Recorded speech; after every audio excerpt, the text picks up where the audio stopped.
Hi all welcome to our channel. இன்றைக்கி நம்ம சேனலில் ஓட்ஸ் தோசை நான் செஞ்ச மெத்தடை உங்கள்கிட்ட ஷேர் பண்ணிக்கிறதுக்கான வீடியோ. ஃபஸ்ட்டு நான் ஒரு 1½ கப் அளவுக்கு ஓட்ஸை தனியாக ஒரு 2 மணி நேரம் ஊற வச்சு எடுத்துக்கிட்டேன். இது நான் வந்து நார்மலாக கஞ்சியெல்லாம் யூஸ் பண்ணுற ஓட்ஸ் பண்ணியிருக்கேன். நீங்கள் ரோல்டு ஓட்ஸ்னால் ஒரு கப்பே போதுமாக இருக்கும். அப்புறம் தனியாக ஒரு பாத்திரத்தில் கடலைப்பருப்பு, பச்சரிசி, உளுந்து, கூட வெந்தயம் இதெல்லாம் சேர்த்து அதையும் தனியாக ஊற வச்சு எடுத்துக்கிட்டேன். இது எல்லாமே ஒரு 2 to 3 ஹார்ஸ் நல்லா தனியாக ஊற வச்சு எடுத்துக்கோங்க.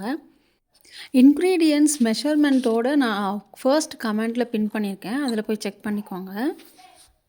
இப்போ இதில் வந்து தனித்தனியாக தண்ணி ஊற்றி நல்லா வாஷ் பண்ணி ஊற வச்சு எடுத்துக்கிட்டேன். இப்போ ஃபஸ்ட்டு அந்த பருப்புகள் எல்லாம் வந்து ஒன்றா போட்டு ஊற வச்சதை அரைச்சி நல்லா தனியாக ஒரு பாத்திரத்தில் எடுத்துக்கிட்டேன்.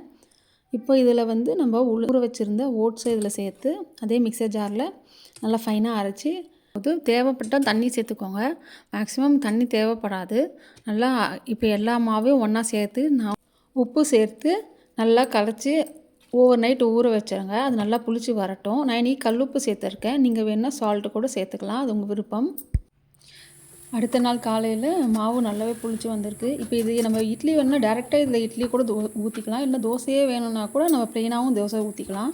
நான் இன்றைக்கி கொஞ்சம் வெஜிடபிள்ஸ் எல்லாம் ஆட் பண்ணியிருக்கேன். வெங்காயம், கேரட்டு, இஞ்சி, பச்சை மிளகாய், அதுக்கப்புறம் இடித்து சேர்த்துக்கிட்டேன் மிளகு, சீரகம், அப்புறம் கொஞ்சம் பெருங்காயம் சேர்த்துக்கிட்டேன். இதெல்லாம் இதில் நீங்கள் வேணும்னா கூட வந்து இதில் கார்ன், அப்புறம் கேபேஜ் இதெல்லாம் கூட சேர்த்துக்கலாம். இதை நல்லா மிக்ஸ் பண்ணிக்கோங்க.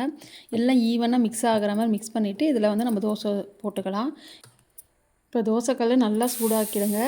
நல்லா சூடானோடனே இதில் லேசாக வந்து நெய்யோ இல்லை எண்ணெயோ சேர்த்துட்டு குழந்தைங்க பெரியவங்க அதுக்கேற்ற போல் நீங்கள் சேர்த்துக்கோங்க. சேர்த்துட்டு அதுக்கப்புறம் நம்ம அரைச்சி வச்ச மாவை வந்து இதில் தோசை போல் வார்த்துட்டு ஆயில் இல்லைனா வந்து நெய் என்ன உங்களுக்கு விருப்பமோ எது உங்கள் ஹெல்த்துக்கு செட் ஆகுமோ அதை நீங்கள் ஆட் பண்ணிவிட்டு இதை நல்லா 2 பக்கமும் திருப்பி போட்டு சுட்டு எடுத்துக்கலாம்.